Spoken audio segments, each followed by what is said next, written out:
Hey folks, everything new under the sun. So if you are a new subscriber, every day I do videos that I think directly relate to Bible prophecy and are spoken of in Bible prophecy. And I don't particularly follow conspiracy stuff as much. So just FYI, some things I will. Maybe if they connect to, you say, the Nephilim or pre-flood stuff. But anyways, this one is interesting. Breaking Israel News.com. As Jerusalem Jubilee approaches, Knesset seeks to reclaim Temple Mount. So the Temple Mount is obviously one of the biggest things related to Bible end time prophecy. Whether a third temple will be rebuilt in Jerusalem and on the Temple Mount will be rebuilt on the Temple Mount.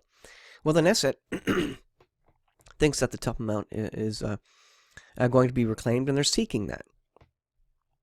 So let's read what this article has to say. This is interesting. As Jerusalem Jubilee celebration approaches, the Israeli parliament has, for the first time, proposed establishing a government body focused on strengthening the connection between the Jewish state and its holiest site, the Temple Mount. This move has generated anger among Palestinian politicians, of course it has, who believe that recent efforts by the UN to erase this Jewish connection were successful. So, of course, the Palestinians, the Jordanian Waqf, for the committee that looks over the Temple Mount under control of Jordan. All these participants, all these people groups want to erase any history of any evidence of the Jews and Israel from the Temple Mount, and they do excavations on the Temple Mount and completely wreck any historical, archaeological significant items, because they don't want anything proving or connecting Israel, proving that Israel has any relation or any claim to the Temple Mount. So let's read on here.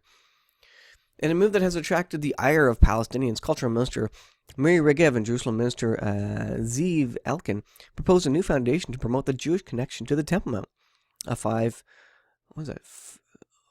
Must be 55,000 yearly budget. They had the comma in the wrong place. 55,000 yearly budget, maybe that's 550,000. Will be added to the already existing Western Wall Heritage Fund. Establishing the Temple Mount Heritage Fund, it will be responsible for research, information, and advocacy of the Jewish connection to the site.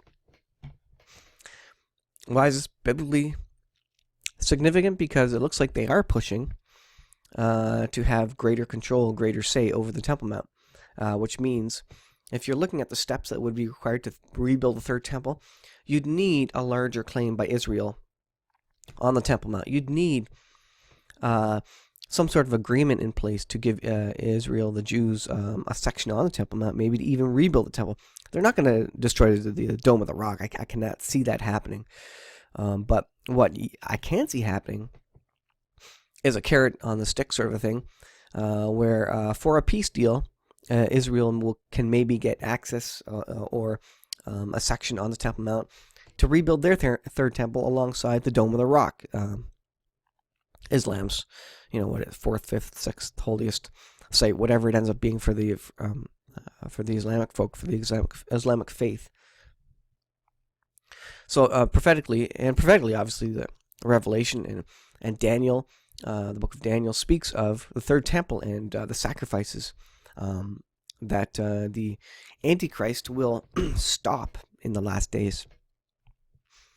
Ahmed Tibi of the Joint Arab List decried the foundation in the Knesset hearing, declaring, "The Al-Aqsa Mosque and the holy sanctuary, the Dome of the Rock, and all of its surrounding land are holy to Islam, and they are all an Islamic mosque." And you can see how strongly the Muslims feel about that.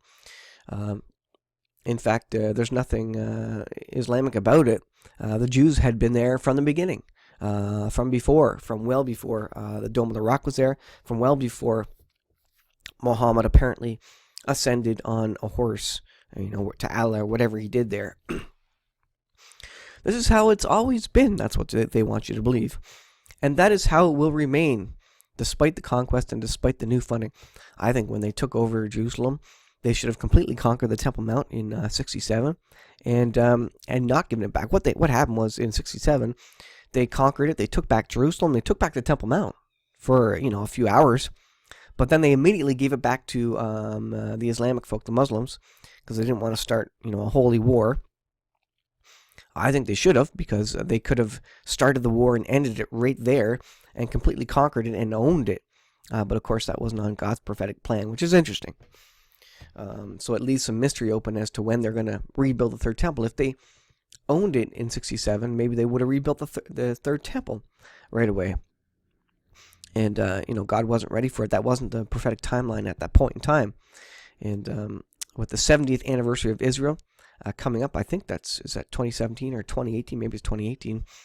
50th Jubilee, 67. I'm sure I could do the math. Anyways, it's a good time to be moving on building the third temple. Yehuda Glick, who had been advocating universal prayer at the site for many years, was enthusiastic. This is Yehuda Glick. He was shot like 3-4 times by your terrorists trying to kill him, and now he's a Knesset member, I believe. After many long months, I am pleased that our efforts have finally produced fruit. This is a good time, and thank God it has finally arrived, albeit 50 years late.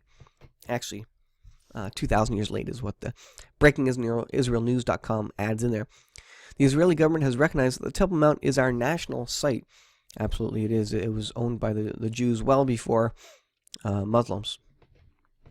The move comes as Israel is about to celebrate Jerusalem's Jubilee, the 50th anniversary of the idea of conquering the city in its entirety in 1967, which is what I was just saying. At the cabinet meeting last week, Regev unveiled the logo for the occasion, explaining its significance. So is that the Lion of the tribe of Judah reigning over the Temple Mount in Israel? That's pretty cool. It tells the true story of Jerusalem, she said. The base of the digit 5 is the harp. So this is the 5, I guess. 5 there. Reminiscent of David, king of Israel, who founded Jerusalem as our eternal capital 3,000 years ago. The head of the 5 is a lion, the symbol of the modern city of Jerusalem. She noted that someone criticized the logo's wording, describing the event as the liberation of Jerusalem rather than its unification. The fact that Jerusalem was liberated should be above all political dispute, Regev said to the ministers. I am sad that any Israeli, whether right or left, is bothered by this. The Jewish nation's bond to Jerusalem are perhaps the deepest that have ever been in history between the people and the city. If we are unable to tell ourselves that we have liberated Jerusalem from generations of foreign conquest, how can we complain against the rest of the world for not recognizing our intrinsic connections to the city? So pretty cool stuff, and I think it's going to be a very prophetically significant year here. Oops, let's go back into the reader mode there.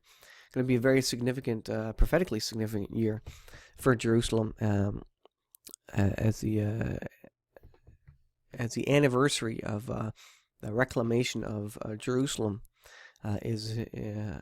comes around, basically. So let me get the actual date on that. All right, so I went to this reconciliationoutreach.net. 2017, a year of many anniversaries, a year of a new spiritual springtime. So this is interesting detail, just a little bonus for you. 2017 is a year of many anniversaries, so let's see. 2017 is the 100th anniversary of the Balfour Declaration, the declaration that actually created an Israeli state in the land, at that time known as the land of Palestine. The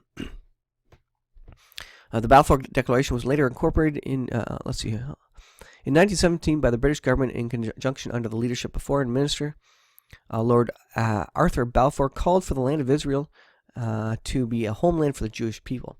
That was after the Nazi Holocaust and all that.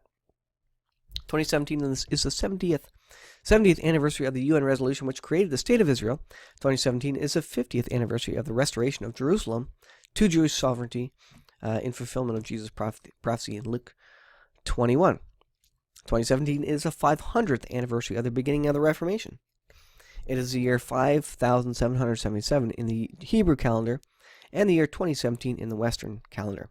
So more interesting comments there, but just for your reference, what's happening in 2017. 2017 is a big year for Israel, for Jerusalem.